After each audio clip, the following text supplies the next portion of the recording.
नमस्कार दोस्तों, इस बार के स्टॉक मार्केट तमाशा में बहुत खतरनाक खबरें हैं। अब यार स्टॉक मार्केट है इतनी इंटरेस्टिंग जगह, यहाँ पे हर हफ्ते हर महीने आईपीओ दूल्हा बन के आते हैं। सेबी जी पंडित जी बनने की कोशिश करते हैं ताकि कोई लिस्टिंग हो जाए, शादी हो जाए, लेकिन बहुत सारे स्कैमर भी आ जाते हैं ऐसे बाराती बन के जिनको कोई बुलाया गया नहीं है ताकि मिठाई खाई जा सके, लेकिन एक्चुअल में मुंह काला करवा के ही जाते हैं। इस बार के एपिसोड में हम बात करेंगे किस तरह से मुकेश अंबानी जी ब्रोकिंग का लाइसेंस ले चुके हैं, अप्रूवल आ चुका है सेबी की तरफ से। उसके अलावा ट्रेडिंग एडवाइस भी देंगे, म्यूचुअल फंड का काम भी करेंगे, इन सब के लाइसेंस मिल चुके हैं ब्लैक रॉक के साथ पार्टनरशिप करके। लेकिन ये बड़े लोग जितने बड़े बड़े काम कर रहे हैं, वहीं पे बेंगलुरु के एक बैंक एम्प्लॉय ने ऑनलाइन किसी को आई लव यू बोल दिया, उस चक्कर में उसके साथ 7 लाख रुपए का इमोशनल स्कैम हो गया। इसके अलावा बीएसई के ऊपर 25 लाख रुपए की पेनल्टी लगाई जा रही है बिंदास सेबी की तरफ से। इन्होंने स्पेसिफिक डेटा जो कि सबको मिलना चाहिए था, पब्लिक को सही समय पे मिलना चाहिए था, उनको नहीं देके कुछ लोगों को पहले दिया, पब्लिक को बाद में। इसके बारे में बताएंगे। और एनएससी का आईपीओ बहुत सालों के अप्रूवल के बाद फाइनली आ गया है। सेबी अप्रूवल नहीं दे रहा था क्योंकि इतने सारे स्कैम तो चल रहे थे पिछले कुछ सालों से, अब जाके सेटलमेंट हुई है। कितने की हुई है ये भी बताएंगे, लेकिन साथ में आपको बताएंगे कि ऐसे स्कैम के बारे में जो कि आपके साथ होता है लेकिन आपको पता नहीं चलता कि क्यों हो रहा है, कैसे हो जाता है, लेकिन एक्चुअल में स्कैमर आपके पैसे को अपना प्रॉफिट बना जाता है। इस वीडियो में सब कुछ समझने की कोशिश करेंगे। Let's get started. तो भैया अंबानी जी ने तो स्टॉक मार्केट में जियो टावर गाड़ दिया है, stock market advisory done, mutual fund का business done. Jio BlackRock broking private limited का लाइसेंस 25 जून 2025 को मिला। इससे पहले इन्वेस्टमेंट एडवाइजरी का 11 जून 2025 को, उससे पहले एएमसी मतलब म्यूचुअल फंड चलाने का बिजनेस 27 मई 2025 को अप्रूव हो चुका था। मतलब डीमेट अकाउंट खोलेंगे, कौन सा शेयर खरीदना है उसकी एडवाइस करेंगे और साथ में पोर्टफोलियो भी संभालेंगे, म्यूचुअल फंड भी बेचेंगे। मतलब कि ज़ीरोधा ग्रो एंजल को अब बड़ा टाइट कंपटीशन मिलने वाला है। जैसे कि टेलीकॉम में 2016 में जियो ने दिया था वोडाफोन, एयरटेल, बीएसएनएल को कंपटीशन, और ज्यादातर कंपनियां अब खास काम कर नहीं रही। अब इसमें इंटरेस्टिंग बात यह है कि ज़ीरोधा ग्रो के फाउंडर जब अपने ऑफिस में बैठे होंगे, ऐसा नोटिफिकेशन आया होगा तो सोचा होगा हमें अप्रूवल में तो महीनों सालों लग गए थे, ये तो 1 महीने के अंदर ही सब कुछ हो गया। और जियो ऐप में आखिर होगा क्या? मतलब आपको स्टॉक्स फ्री में मिलेंगे, ब्रोकरेज तो आपको देनी नहीं पड़ेगी, म्यूचुअल फंड के साथ आपको कैश बैक मिलेगा, या एडवाइजरी बिजनेस में आपको जियो सिनेमा भी देंगे। खैर, जियो से आगे बढ़ते हैं और एक नॉर्मल आम इंसान की बात करते हैं। 51 साल के बैंक में काम करने वाले, कर्नाटका बेंगलोर में रहने वाले एक इंसान ने फेसबुक पे स्क्रॉल करते हुए एक फोटो देखी, काफी अच्छी लगी, मैसेज किया, लिख दिया आई लव यू, और मैसेज करके भूल गए। कुछ दिनों के बाद सामने से फोन आता है कि मैं साइबर पुलिस से बोल रहा हूँ, तुम्हारे खिलाफ ऑनलाइन कंप्लेंट की गई है जहां पे तुम लड़की को जाके मैसेज करते हो, तुम्हारे खिलाफ सेक्सुअल हरासमेंट का केस हुआ है, कोर्ट में चलना है या सेटलमेंट करनी है। यार ये सबको सेटलमेंट क्यों करनी होती है? और साथ में ये भी कह दिया कि अगर तुम सेटलमेंट नहीं करोगे तो तुम्हें अरेस्ट करने तुम्हारे घर आएंगे, तुम्हारे पड़ोसियों के सामने तुम्हारी बेइज्जती करेंगे और बताएंगे उनको कि तुम क्या क्या काम करते हैं। अब इस चक्कर में सोसाइटी के प्रेशर के अंदर आके धीरे धीरे करके 7 लाख रुपए देने के बाद जब और पैसे मांगे गए तो बैंक एम्प्लॉय साहब ने कहा कि अभी रुक जाते हैं, मैं डर को साइड रखता हूं, आज शर्म गई तेल लेने, एक काम करते हैं हम भी शिकायत कर देते हैं। साइबर पुलिस को शिकायत की गई तो पता लगा कि 4 से 5 लोग इन्वॉल्व हैं इस पूरे के पूरे स्कैम में, और इन स्कैमर्स की उम्र 19 से लेकर 30 साल तक है, मतलब वेरी वेरी यंग, और इन सब की प्रायर क्रिमिनल हिस्ट्री भी थी, मतलब पुराने चोर। अभी के लिए इन चारों पांचों को पकड़ लिया गया है, कोर्ट में पेशी हो चुकी है और थोड़ा बहुत पैसा वापस बैंक एम्प्लॉय साहब को मिल भी गया है। अब आप ये समझिए कि स्कैम करने के बहुत सारे तरीके आ चुके हैं, स्कैमर्स बहुत क्रिएटिव होते हैं। जितने शालीनता और सीधे साधेपन के साथ आप दुनिया में रहते हैं, वैसे ही ऑनलाइन स्पेस में रहिए, और कहीं फंस गए हैं तो फ्रॉड फ्री में asimtuneja.in वेबसाइट पे जाके रजिस्टर कीजिए। Will try to assist you as much as we can.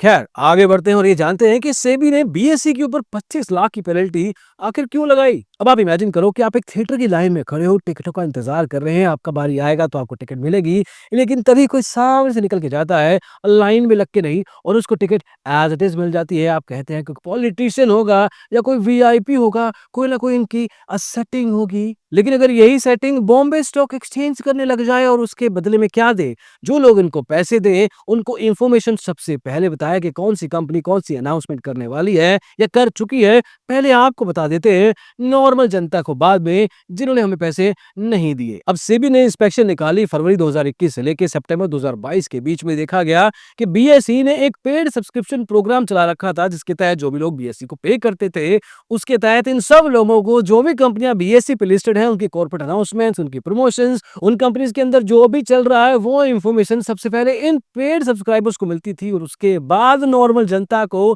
SEBI ने कहा कि लाइन में लग जाओ सारे वीआईपी, यहां पे ऐसा कुछ नहीं चलेगा। बीएसई के ऊपर 25 लाख की पेनल्टी लगाई, हालांकि मेरे हिसाब से कम 25 करोड़ की लगानी चाहिए थी, पर चलो कोई बात नहीं। अरे 2 जीरो ही तो कम है। लेकिन यहाँ पे ये समझना जरूरी है कि ऐसा ऑर्डर बीएसई आखिर लाया क्यों, क्यों दी गई ये सब्सक्रिप्शन, ये जानना भी जरूरी है कि किस किस को इस सब्सक्रिप्शन से ज्यादा फायदा हुआ। इनफैक्ट एक ही ऐसी जगह है जहां पे इतनी स्ट्रांग रेगुलेशन समय समय पे और स्ट्रांगर होती जा रही है, कोई भी कुछ करने की कोशिश करता है, देर सवेर ही सही उस पे फैसला लाया जाता है। इतनी स्क्रूटनी आपको रियल एस्टेट, क्रिप्टो, फॉरेक्स कहीं नहीं मिलेगी। हाँ, जो लोग एफडी में पैसा लगा के अपना नुकसान करे जा रहे हैं over a long period of time, उनको मैं एड्रेस नहीं कर रहा हूं। खैर, अब बीएसई की बात हो रही है तो एनएससी की बात करना भी जरूरी है, और एनएससी का आईपीओ अब कुछ महीनों के अंदर आने के बहुत ज्यादा चांस है। अभी आईपीओ पता नहीं कितने सालों से अटका पड़ा था, और उसका रीजन था एनएससी के पुराने पाप। हिस्ट्री में इन्होंने बहुत सारे ऐसे स्कैम देखे हैं, colocation scam, dark fibre scam, अभी हिमालयन बाबा भी स्कैम था, लेकिन उसमें भी क्लीन चिट मिल गई थी, जहां पे एनएससी की एमडी और सीईओ चित्रा रामाकृष्णन कुछ ऐसे बाबा से सलाह लेती थी कि एनएससी में अगला स्ट्रेटेजी क्या होना चाहिए, वो बाबा जी बताएंगे मेल के जरिए। खैर, इसके बारे में बहुत साल पहले हम आपको पहले से बता चुके हैं, क्या क्या होता था वो सब कुछ डिस्कस हो चुका है। लेकिन अब जाके 1388 करोड़ रुपए की सेटलमेंट के बाद, जो कि एनएससी ने सेबी को देनी है, उसके बाद फाइनल अप्रूवल हो जाएगा। क्यों? क्योंकि ये सारे के सारे केस सेटल हो जाएंगे। इनफैक्ट सेबी के नए चेयरपर्सन कांता जी ने भी कह दिया है कि सब कुछ क्लीन है, एनएससी का आईपीओ अगले कुछ समय में आ जाएगा। और बहुत सारे लोग इस खबर को सुन के बहुत ज्यादा खुश हैं, स्पेशली जो लोग एनएससी से हैं। अब देखो यार, जो पुराने स्कैम हुए वो पुरानी मैनेजमेंट थी, पुराने एम्प्लॉइज थे, पुराने काम करने का तरीका था, लेकिन अब जाके अगर सब कुछ क्लीन तरीके से चल रहा है तो बढ़िया बात है कि इस एक्सचेंज को भी बीएसई को टक्कर देने के लिए सामने आना चाहिए। जैसे कि टक्कर एक्सपायरी पे होती रही है, अब स्टॉक मार्केट में भी होगी, क्योंकि बीएसई का स्टॉक अब एनएसई पे लिस्टेड है, और एनएसई का स्टॉक अब बीएसई पे लिस्ट होगा, क्योंकि सेम एक्सचेंज पे वही खुद कंपनी बन के लिस्ट नहीं हो सकते। और फाइनली ऐसा कोई स्कैम जो कि आपके साथ हो रहा हो, आपको टेलीग्राम चैनल पे कहा हो कि आप अकाउंट लॉगिन दे दीजिए, हम ट्रेडिंग करके आपका प्रॉफिट करवाएंगे। शुरुआत में करवाते हैं, फीस ज्यादा लेते नहीं है, लेकिन नुकसान बहुत बड़ा, और धीरे धीरे करके रिकवरी के चक्कर में पूरा का पूरा अकाउंट ब्लॉक कर देते हैं। ऐसे पता नहीं कितने स्कैम ऑनलाइन दुनिया के स्पेस में होते हैं। अब एक नॉर्मल इंसान लॉस करवाने के बाद सोचता है कि इसने मेरा 5 लाख रुपए का नुकसान करवाया, इसमें इसका क्या फायदा था? फायदा होता है। अब देखिए, इनलिक्विड ऑप्शंस में आपका पैसा आउट ऑफ द मनी कहीं ऐसे कॉन्ट्रैक्ट में लगाया जाता है जहां पे लिक्विडिटी होती नहीं है, वॉल्यूम खास नहीं होती। एक कॉन्ट्रैक्ट के अंदर एक पोजीशन बनाई जाती है, उसका काउंटर पोजीशन अपने खुद के अकाउंट से स्कैमर बनाता है, और फिर वहीं पे बाय का सेल या सेल का बाय करवा के आपका एज इट इज कैपिटल दूसरे अकाउंट में मूव कर देते हैं। और यहाँ पे आपको लगता है कि आपके साथ मार्केट का लॉस हुआ है, लेकिन एक्चुअल में वो स्कैम में आपका एज इट इज कैपिटल उस इंसान का, उस स्कैमर का प्रॉफिट बन जाता है। ऐसे कितने केसेस में हमें भी रिपोर्ट होते हैं जहां पे ऐसे लोगों को हम असिस्ट करते हैं। लेकिन सेबी ने 4 करोड़ 83 लाख रुपए का ऐसा स्कैम पकड़ा, जहां पे 2 ऑपरेटर मिलके टेलीग्राम के थ्रू, सोशल मीडिया के थ्रू यही सब कर रहे थे, स्टॉक को पंप भी कर रहे थे, वो अलग मुद्दा था। लेकिन एक्चुअल में पैसे की सिर्फ सिफलिंग हो रही थी एक जगह से दूसरी जगह। अब के लिए इन दोनों ऑपरेटर से पैसा निकाल लिया गया है, लेकिन ऑनलाइन स्पेस में अपने कदम थोड़े धीरे धीरे समझ के साथ रखिएगा, क्योंकि आपका फायदा उठाने वाले बहुत से लोग ताक लगा के बैठे हैं कि आप कब लालची होंगे, कब आप हल्के होंगे पैसों को लेके, और वो आपका मेहनत से कमाया वो पैसा छू मंतर कर देंगे। एनीवे इन सब खबरों के साथ यहीं पर रुक जाते हैं इस हफ्ते के स्टॉक मार्केट तमाशा एपिसोड में। होपफुली ये खबरें सुन के आपकी दिमाग की बत्ती जली हो। आगे आने वाले समय में क्या-क्या आपको करना है, क्या-क्या आपको नहीं करना है, इसके बारे में अवेयर हो गए हो। अगले एपिसोड में हम जल्दी ही मिलेंगे। इसको देखने के लिए बहुत-बहुत शुक्रिया। Bye bye.